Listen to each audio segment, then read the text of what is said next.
Vipers, comment allez-vous? Bien ou bien? Eh bien écoutez, merci d'être là. Aujourd'hui on va faire un petit tour chez Joyetech. Donc on va parler matos, vous l'aurez bien compris, et on va aller voir une petite box. On va aller voir, petite, pourquoi je dis petite? On va aller voir la Livic Primo. Pas petite parce qu'elle vous emmène quand même à 200 watts, plutôt sympa. Le menu plutôt complet, quelques petits affichages plutôt sympas. Une option power bank, enfin un petit peu la totale, plutôt bien. C'est une box que vous allez trouver aux alentours des 59 euros. Hein. Allez, on va dire une moyenne entre, moi je l'ai trouvé entre 57 euros et 59,90 € pour être précis. Voilà. Sans plus attendre, on va passer en gros plan, on va voir un petit peu ce qu'elle a dans le ventre. Je vais essayer de vous démontrer un petit peu, vous faire voir un petit peu ouais, tout ce qu'elle a dans ses entrailles. Et puis on se retrouvera un petit peu plus tard et on débriefera et je vous donnerai mes impressions sur cette box. Mais je dois vous avouer tout de suite qu'elles sont plutôt pas mal. C'est parti!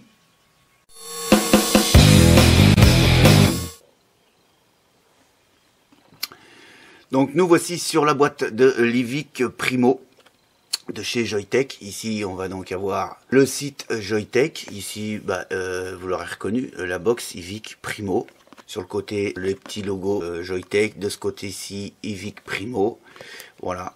Au dos de la boîte, comme d'habitude, on a donc le contenu de la boîte. Hein, ici, Livic Primo. Les stickers, le câble USB, un manuel d'utilisation et deux petites cartes de messages.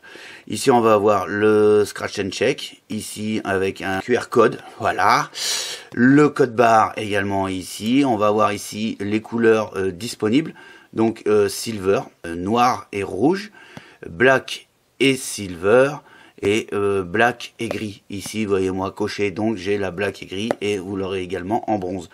Maximum wattage, donc 200 watts. Input voltage 5 volts. Ici, on a l'adresse de Joyetech, donc à Shenzhen, vous l'aurez compris. Manufacturé par Joyetech, made in China, et forcément les petits pictos obligatoires et encore le logo Joyetech. On a fait le tour de la boîte, maintenant on va donc l'ouvrir. On va découvrir la Livic Primo. Voilà, hein. Alors plutôt sympa au niveau des finitions, hein. On va y revenir bien évidemment. On va ensuite, elle est enveloppée dans une petite mousse bien compensée qui permet de la tenir à l'écart de tout choc. On va avoir également un petit manuel d'utilisation en plusieurs langues, mais dont le français. Et ça c'est plutôt bien agréable. Hein, voilà, ok. Il est très bien expliqué. Vous avez toutes les manips à faire pour pouvoir aller naviguer dans le menu sans aucun problème. C'est hyper simple. On a ici la petite carte de garantie, ok, avec le petit coupon que bien sûr tout le monde remplit, hein, pour avoir la garantie, hein, ok, ça on ne remplit jamais. Et puis ici un petit message de précaution. Ensuite, une seconde boîte où on va avoir le traditionnel câble USB, micro USB, ok, hein, rien de particulier là-dessus, donc il va vous servir également pour aller pouvoir upgrader le firmware, mais également pouvoir charger vos accus, parce que oui, le chipset permet une charge de vos accus avec une charge de 1,5 ampères. Ça c'est plutôt bien et ça se fait de plus en plus sur les box. Même si vous pouvez bien évidemment le charger sur un chargeur externe, un chargeur dédié, vous pouvez néanmoins charger directement en laissant les accus dans la box. Ça c'est plutôt pas mal. Et puis on a un petit sticker de rechange qui vient donc s'appliquer ici en fait, hein, prédécoupé, si vous voulez changer la couleur de votre sticker. Voilà. Au niveau de la boîte, on a fini. Maintenant on va se faire le tour de la box. Donc on est sur une connexion 510 montée sur ressort. Hein, traditionnellement sur toutes les connexions 510, maintenant on est monté sur ressort. C'est relativement ferme, ce qui va permettre une bonne connectivité avec vos atos. Ici on va avoir les boutons. Alors les boutons sont bien finis, hein. Il n'y a pas de clic-clic, il n'y a rien du tout, c'est nickel. Le cliquetis plutôt sympathique. On est sur des boutons en plastique, hein, aussi bien sur les boutons d'interface. Mais voilà, ça bouge pas. On a ici un écran OLED, bien évidemment. Et on a ici la prise micro USB qui va donc servir pour upgrader le logiciel hein, sur le site de chez Joyetech, bien évidemment. Et puis, comme je vous le disais tout à l'heure, pour pouvoir également recharger vos batteries. Ensuite, en dessous, c'est tout simple, il n'y a rien de particulier. Hein. Ici, ton sur ton, on a les logos obligatoires, on les voit à peine, hein, c'est plutôt discret, c'est plutôt bien, hein, c'est plutôt sympa. On a une trappe, voilà, qui se coulisse en fait pour l'ouvrir tout simplement. Et puis ensuite, voilà, hein, l'indication moins, plus au fond de la box. Et c'est également répété ici, plus et moins. Voilà. C'est plutôt bien fini, il n'y a pas trop de jeu dans la porte, hein, malgré ce système qui coulisse, donc forcément, on ne peut pas ne pas avoir de jeu du tout, mais c'est plutôt pas mal. On est sur une box en alu, d'accord? Ici, vous avez le petit logo Joyetech. Ici, Livic Primo. Voilà, hein. Alors vous avez vu, elle a une forme en queue de billard un petit peu, ok, plus large côté connexion 510 et elle s'affine, ce qui permet d'avoir une tenue en main plutôt agréable. J'aime bien ce petit form factor, c'est plutôt sympa. On va passer sur les spécificités un petit peu de la box. On va commencer par ses mensurations. On va être sur du 84 mm de longueur. On va être sur une largeur de, allez, on arrondit, hein, 54 mm. Et ici sur une épaisseur au plus large de 26. Voilà, au niveau des accus, deux accus 18-650, vous l'aurez bien compris. Faites gaffe, prenez des bons accus avec un minimum de 25 ampères de décharge en continu. Ok, donc le moins ici, donc j'en mets mon accu côté moins vers le haut et l'autre côté plus. Vous l'aurez compris, on est sur une box. On est monté en série, ce qui va nous donner plage de tension de sortie de 9 volts, hein, bien évidemment, puisqu'on est en série. Voilà, on ne double pas la capacité des batteries, ok?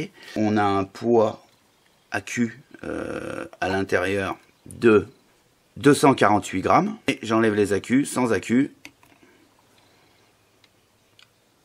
156 grammes. Voilà, on a fait les mensurations. Je remets donc les accus. Tac. Alors super facile, hein, la manœuvre de la trappe là, les doigts dans le nez.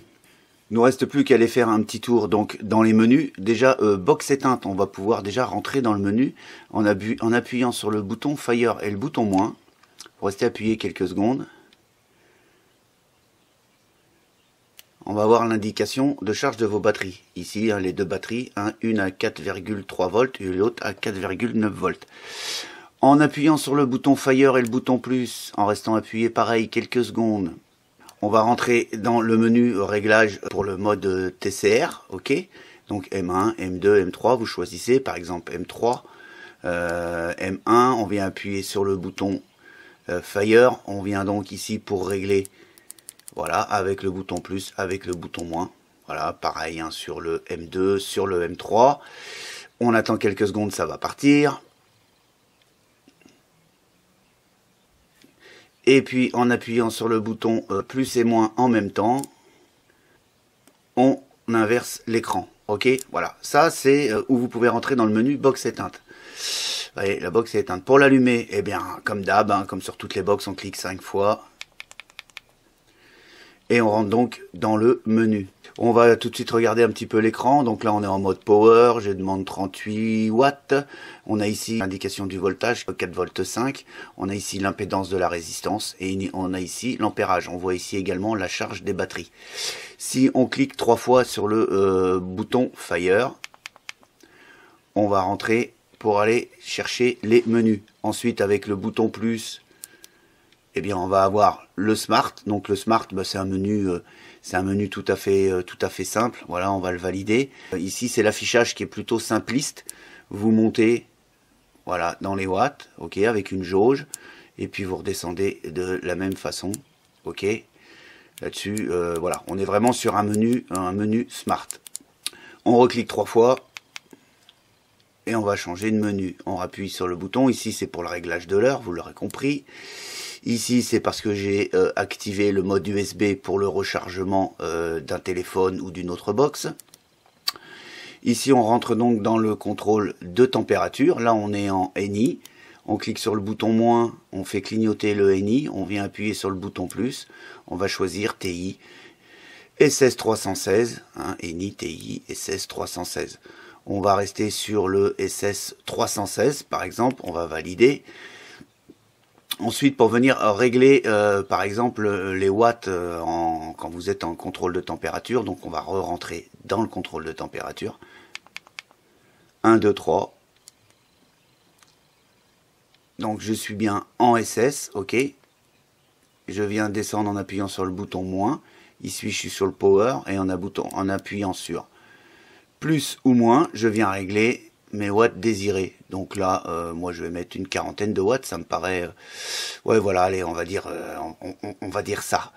On appuie sur le bouton moins, on va descendre ici sur la résistance, ici elle est loquée. Je la déloque ou je la loque en appuyant sur le bouton plus. Ok. Je rappuie sur le bouton moins, on va descendre ici donc sur l'ampérage et ici on va pouvoir choisir soit l'affichage de l'ampérage, soit l'affichage du nombre de puffs ou alors le temps de puff, tout simplement.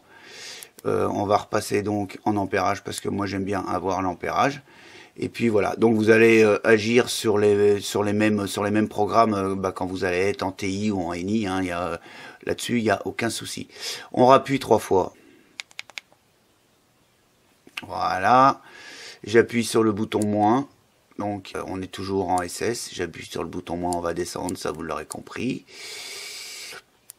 On rappuie, on va sur le bouton plus, on va rentrer dans le mode TCR. Donc là, mode TCR en M3, j'appuie sur le moins. Je viens faire clignoter les mémoires, donc là le M3, le M1, le M2, et pareil, en cliquant, on va venir pouvoir modifier les paramètres, aussi bien la température que le wattage, venir loquer ou déloquer la résistance de la même façon que je vous ai fait voir tout à l'heure. Voilà, on a fait à peu près le tour des menus côté VAP. Je vais mettre un atto monté en SS316, en stainless steel. Je vais venir le visser donc sur la box. Tac, je vais venir me remettre donc ici en contrôle de température en SS316. Voilà. Power, Smart,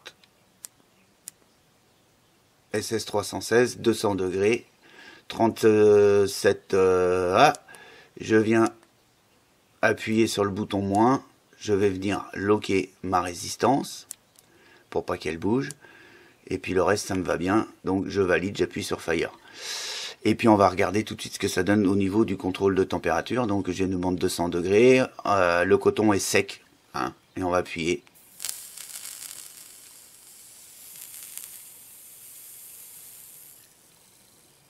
Voilà. Je suis en contrôle température. Je vais aller jusqu'au cut-off, 10 secondes. Et on va aller voir le coton. Là, légèrement bruni. Mais en tout cas, il n'y aurait pas de dry, il y aurait pas eu de dry si j'avais vapé dans ces conditions-là. Simplement, le coton légèrement bruni. Voilà, donc contrôle de température plutôt efficace. Ce qu'on va regarder maintenant, c'est le mode Power Bank. Je vais juste chercher un téléphone.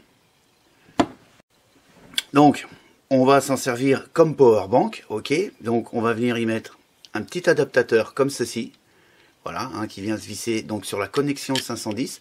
Dommage qu'il soit pas fourni avec la box direct, ça aurait pu être sympa. Et là c'est donc une option. Donc une fois que vous avez vissé votre adaptateur en fait câble USB, on vient donc y brancher une USB.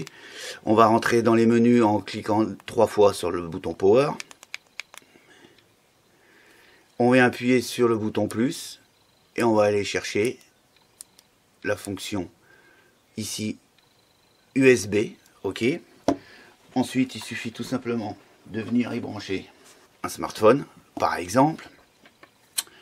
Et puis ici, de venir appuyer sur Fire pour qu'il détecte. En fait, vous allez voir sur l'écran de la box. Detecting, vous avez entendu, le téléphone s'est mis en route. Et puis là, comme vous pouvez le voir, on va venir le charger. Voilà, il est en charge. Ok? Vous voulez arrêter la charge, vous appuyez ici sur le bouton Fire. Ah, je rappuie sur le bouton Fire. Vous restez appuyé quelques secondes. Vous relâchez. On a enlevé la batterie. On rappuie. On est en charge. Ça marche plutôt pas mal.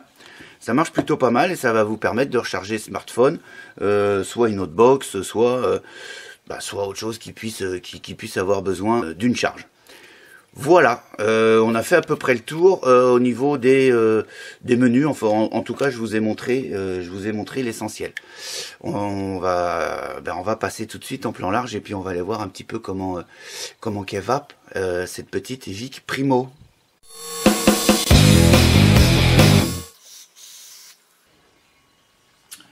Alors, qu'est-ce que vous en pensez comme ça au premier abord? Je la trouve plutôt sympathique cette petite Evic Primo. Ce que je veux continuer à vous dire, c'est les plus pour moi de cette box. Déjà, premièrement, c'est un très bon rapport qualité-prix. Hein. 59,90 €. C'est plutôt pas mal pour sa qualité de finition. Parce que j'aime bien sa qualité de finition. Il n'y a rien qui part en travers, hein, en sucette. Les boutons Fire, les boutons de l'interface, il n'y a pas de clic-clic, il n'y a que dalle, il n'y a rien du tout. Ça tient super bien dans le logement. Il y a un clic-clic plutôt agréable. En tout cas, moi, ça ne me dérange pas et j'aime bien. Plutôt, j'aime bien même. Belle finition, je disais. Une très bonne ergonomie. Hein, cet effet queue de billard, là, voilà, ça part ici large et ça vient en s'affinant. Ça fait que ça tient super bien dans la main. C'est plutôt bien. Queue de billard ou en sifflet, c'est comme vous voulez. Hein. La trappe AQ qui fonctionne plutôt bien. Il n'y a pas de jeu, vous avez vu, dans la trappe AQ. Ça fait partie d'un gage de finition qui est plutôt bien. Donc ça rentre encore dans les finitions. Cet effet cuir là, que vous pouvez changer, qui est plutôt très agréable en main. Voilà, un toucher plutôt sympa. La possibilité de recharger ces accus avec le câble micro USB, ça c'est plutôt bien. On n'est pas obligé de le mettre sur un chargeur dédié parce que le chipset gère la charge de vos accus à 1,5 ampères. Ok, donc c'est plutôt bien et en plus ça équilibre la charge de vos deux accus. Voilà, ça c'est plutôt bien. On va avoir la fonction Power Bank. Moi, me plaît bien. Je trouve ça plutôt sympa. Ça peut vous dépanner pour recharger donc votre smartphone. Ça peut vous dépanner pour recharger une seconde cigarette électronique ou la cigarette électronique d'un de vos collègues, de vos camarades, pourquoi pas, qui soit en panne. Et bouge pas, je vais te... Hein, ça peut être bien. Le chipset qui est facile à naviguer dans les menus, vous avez vu, c'est plutôt sympa. Quand on a pigé le coup, je vous dis très honnêtement, on navigue, clic, clic, clic, clac, clac, ça se passe super bien. Très honnêtement, ça se passe super bien. Et puis, un truc que j'aime bien, c'est également la possibilité de mise à jour du logiciel. Ce qui fait que cette box, elle est évolutive et qu'elle va durer un petit moment, puisque à chaque fois que Joyetech fera des mises à jour, il suffira de se rendre sur le site de Joyetech, de brancher votre box et de faire cette mise à jour. Il y a aussi ce côté personnalisation, on va pouvoir y intégrer des logos en fait, que vous pourrez télécharger aussi avec le logiciel de chez Joyetech. Hein, il suffira d'aller voir sur le site, il vous explique le format qu'il faut télécharger. Bien sûr, c'est des petits logos noirs et blancs, enfin tout ça c'est plus technique, hein, c'est pour les geeks en fait. Au niveau des plus, on va avoir fait le tour, c'est déjà pas mal, Et puis bien évidemment, il y a quelques moins. Alors moi, personnellement, c'est dommage. Ce que je trouve, c'est que le bouton Fire et les boutons d'interface, s'ils avaient été en métal, ça aurait été un petit plus qui n'aurait pas été négligeable et que j'aurais bien aimé. Voilà, je chipote là sur les moins parce que j'ai pas trouvé de moins en fait. Donc il faut bien que je chipote sur des trucs pour vous donner des moins. Et puis, un moins, c'est que il n'y a pas dans le packaging l'option de la connexion pour faire du power bank, hein, pour s'en servir en tant que power bank. C'est un petit peu dommage, je pense pas que ça soit un truc qui coûte excessivement cher. Pour 60 balles, ils auraient pu le mettre dans le packaging. Voilà, ça c'est que mon avis, il reste personnel. C'est les seuls défauts que j'ai trouvés. Voilà, parce qu'il fallait que je trouve des défauts quand même. Hein. C'est le seul truc que j'ai trouvé. Au passage, là je suis monté donc avec un dripper en 24. Vous voyez que il reste encore un petit peu de place hein, sur les côtés, ici notamment, et puis même sur le devant. D'accord, il reste 1 mm. On va pouvoir mettre des atos jusqu'à 25. Avec des atos de 25, on va être flush. Ça va être super bien fini. On peut bien évidemment mettre moins, hein, mais jusqu'à 25.